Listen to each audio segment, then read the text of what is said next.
Assalamu alaikum, hürmetli aziz halkımız. Devam, direnişe devam. Aşkara selam, direnişe devam. Devam.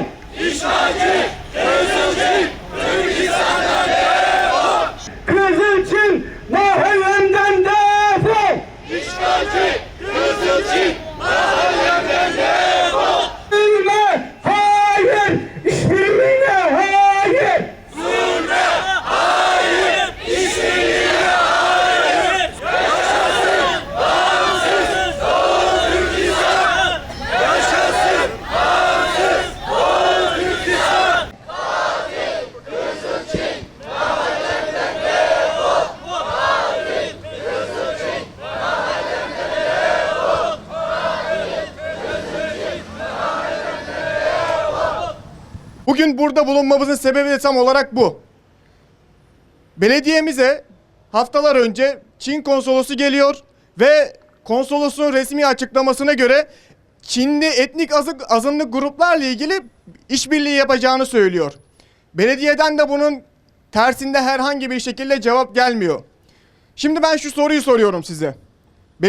Belediye reisine soruyorum açıkçası bu soruyu. Ben bu toplumda büyümüş, bu toplumun etnik değerleriyle, kültürleriyle zenginleşmiş bir gencim. Siz bu toplumdansanız eğer gelin bize bu bizim anladığımız şeyin yanlış olduğunu söyleyin. Eğer değilse Çin'in bu profilini siz bilmiyorsanız, yani Uygurlar hakkında bilgi toplayıp akabinde tehdit ettiğini bilmiyorsanız, bu kendi belediyeniz içindeki insanlar hakkındaki bilgiyi bilmiyorsunuz demektir. Bu basiretsizliktir. Eğer basiretsizlik değilse bu art niyettir.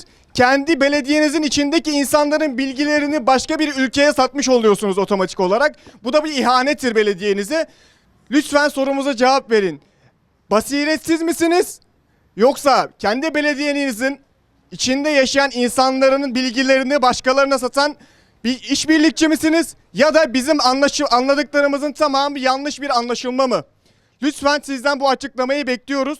Bugün biz burada geçtiğimiz ay 22 Mayıs tarihinde İstanbul Çin Konsolosluğu Wei Xiaodong'un İstanbul Küçükçekmece Belediye Başkanı Sayın Kemal Çebe Bey ile gerçekleştirdik görüşmeyi protesto etmek için toplanmış bulunmaktayız. Bu görüşmeye ilgili Çin Başkonsolosluğu kendi resmi sayfasında yayınladığı haberde Doğu Türkistanları Çinli azınlıklar olarak tanımlamış ve devamında Küçükçekmece ilçesinin Çinli etnik azınlıklara mensup vatandaşlarının yoğun olarak yaşadığı bölgelerden biri olduğunu belirterek taraflarının iletişim ve işgüdümlü güçlendirilmesini, bilgi paylaşımı ve Çinli vatandaşlarının Türkiye'deki yaşamını, çalışmalarını ve gelişmeleri için ortaklaşa elverişli bir ortam oluşturmasını temenni ettiği diye bir ifade paylaşılıyorlar. Birinci, biz etnik azınlık değiliz. Doğu Türkistan'da 30 milyon Türk soylu yaşıyor. Ama zalim Çin bugüne kadar uygulamakta olduğu soykırımla ne kadarını yok etti bilmiyoruz. Küçükçekmece ilçesinde yoğun Çin nüfusu olduğu beyan etmiş. Gerçekten Küçükçekmece'de Çinliler yaşıyor mu? Çünkü biz Çinli değiliz. Biz köklü tarihi, bağımsızlık geçmişi olan Türk halkının din, dil ve soy kardeşleriyiz.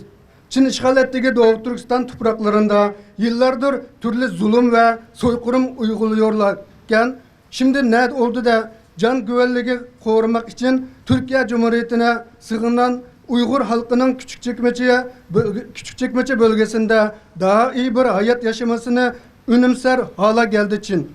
Bu durum ikiyüzlü Çin'in ne kadar trajikomik bir haliyle başvurduğunu açıkça göstergesidir. Kuşkusuz bu ziyaret sıradan bir diplomatik teması veya yerel yönetim görüşme olarak gerçekleştirilemez. Söz konusu görüşme dili ve canını kurtarmak adına öz yurtlarından geride bırakıp Türk milletinin sarsılmaz adaletine sığınmış olan Doğu Türkistan diasporasının tam kalbinde gerçekleştirmiştir. Millilerce Uygur halkının toplama kamplarında soykırımına tabi tutan faşist Çin rejimi temsilcilerinin Uygurlarga güvenlik, huzurlu, sakin bir yuva olan Küçükçekmece ve Safaköy'e göz dikmiş. ve sinsi planlarını haince gerçekleştirebileceğini umuyor olması bizi kaygı, endişe ve panike sürüklemektedir. Belediye Başkanımız Kemal Cebi Bey'in bu konuda açıklama yapmasını ve kamuoyu aydınlatmasını talep ediyoruz. Bu görüşmenin arkasındaki en somut ve en tehlikeli boyut, ikili işbirliği adı altında belediye yönetiminden talep edilen bilgi paylaşımı dayatmasıdır. Soruyoruz, Doğu Türkistan'ı kameralarla, yapay zeka ile ve dijital bariyerlerle en yoğun yaşadığı bir ilçeden bariyerlerle davası bir açık hava hapishanene dönüştüren bir diktatörün Uygur nüfusunun en yoğun yaşadığı ilçeden talep ettiği bilgi paylaşımı ne anlama gelmektedir? Biz zalim Çin'in bu süslü dilinin ne anlama geldiğini çok iyi biliyoruz.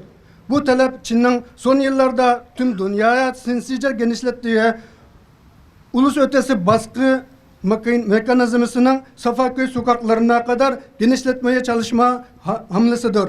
Çok net ifade ediyoruz ki bilgi paylaşımı demek Küçükçekmece sokaklarında yaşayan Doğu Türkistanlarının tek tek fişlenmesi demektir. Buradaki sivil toplum kuruluşlarının, aktivistlerinin, kanaat önderlerinin ve her bir Doğu Türkistan evladının mahrem bilgilerinin Çin istihbaratına aktarılması demektir. Çin'in Doğu Türkistan'da kurduğu o dijital gözetim kulesinin yerel yönetim işbirliğiyle mahallemize taşıma girişimi demektir. Belediye başkanları sadece fiziki altyapıdan değil, yönettiği ilçede yaşayan halkın can güvenliğinden, huzurundan sorumlu değil midir? Bizim inancımız ve medeniyet değerlerimiz bizlere zalimnin karşısında elif gibi dimdik durmaya, mezlumның rengine, ırkına bakmaksızın ona kol kanat germeye emreder. Bu yüzden yerel yönetimlere attıkları adımlarını nereye varacağını ve hangi hassas dengeleri zedeleyeceğini iyi hesap etmeye davet ediyoruz. Son sözümüz, bizler Ürümçi'de, Kaşgar'da, Hoten'de, Gulcu'da, Doğu Türkistan'da Çin'in katliamına, sistematik işkencelerine, asimilasyon soykırım politikalarına karşı diz çökmemiş, izzet korumuş bir halkız. Çin rejiminin kapalı kapılar ardından ekonomi hesapları, fişleme protokollerine, mahallemizine sızmaya çalışan istihbarat mekanizmalarına asla boyun eğmeyeceğiz. Son olarak Küçükçekmece Belediyesi'ni Çin'in bu sinsi ve ajanlık kokan taleplerini reddetmeye, Uygur halkının güvenliği ve menfaati doğrultusunda stratejik bir yol izlemeye davet ediyoruz.